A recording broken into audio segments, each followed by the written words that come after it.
integral of dx over 9 plus x squared.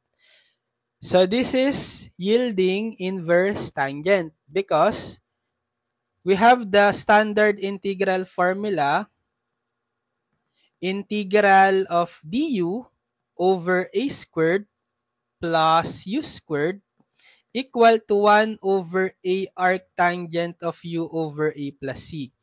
But we need to pattern the given integral to this form. So we write the 9 as a squared form. So we need to get the square root of 9.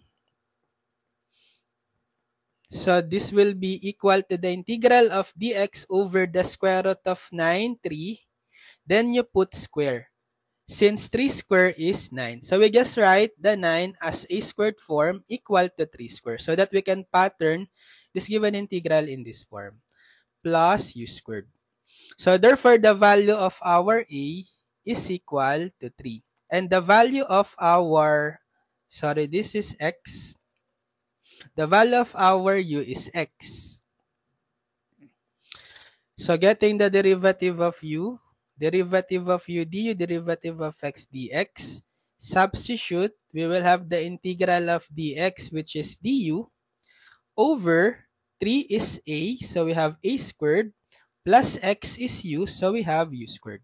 So since we already have the standard integral formula form for the given, therefore its value should be the same as 1 over a arctangent u over a plus c.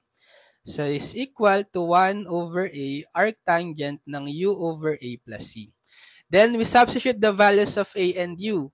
So 1 over a, which is 3, times arctangent of u, x, over a, 3, plus c. So this is the final answer.